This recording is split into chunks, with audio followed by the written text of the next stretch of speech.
Well, just received my new carburetor. So I went with, you can tell here, TB parts, and I got their carburetor. Here's my old one. I'm gonna keep the old one because I mean the internals are good. The jets are fine, the float's fine, the the bowl's fine. The body's probably fine, and probably what's messed up on that thing is the emulsion tube. I wouldn't be surprised because it just didn't matter what I did. Change the jets, clean it over and over again, and this thing still would not run correctly. It was just over fueling. So, got myself a new carburetor instead. I got tired of fooling around with this, so I ordered one. Now with this carburetor also comes a new cable. So, not too sure if I'm going to need it, but I sure as heck will keep it because you never know. Down the road I might need a cable. And so this carburetor here comes with everything. Looks like it's well packaged. It's in bubble wrap. Cost, well, in US dollars it's not too bad, but when you convert that over to Canadian dollars it gets a little pricey. So if you want to know what the cost was, I'm sure you can look it up yourself. The reason why I chose this one is it's got both reserve and the main for the fuel line. So I didn't have to run like a T or something like that, or buy another one and have to fit it on here, so I didn't want to do that. The only thing is the jetting is different. It comes with a 60 main and a 35 pilot, I believe. So I wasn't too sure if that was going to be too much, so I sent an email off to the Little Honda website, and the ones that responded all said that it's going to be fine.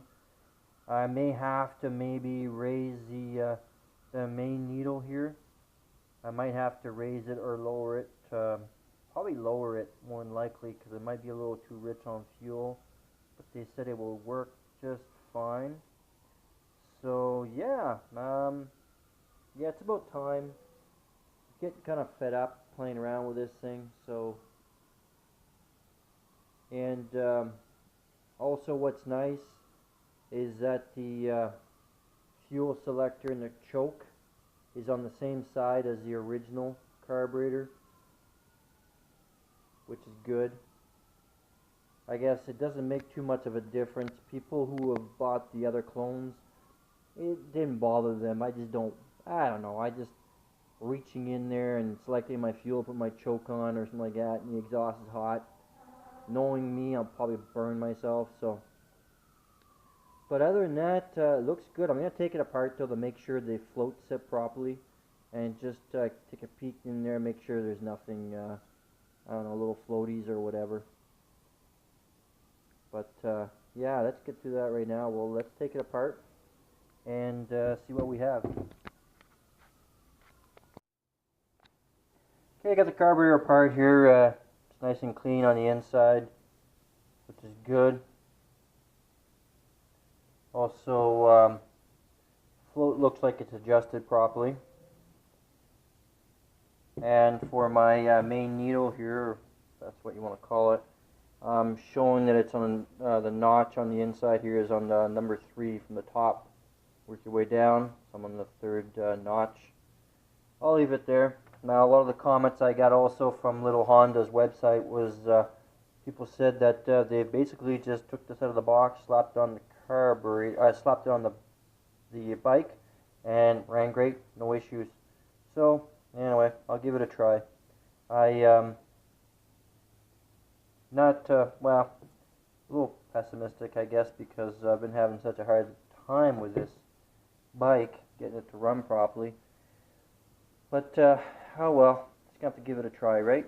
So I guess put this thing back together, get the cable all sorted out, and throw it on there and give her a start, see what happens. Okay, I get the carburetor on, and got gas in it. Well, I didn't fill it up, but I put plenty in there. It's going to be running on the main and on the reserve. And it seems to fit correct. I guess the only thing to do now is to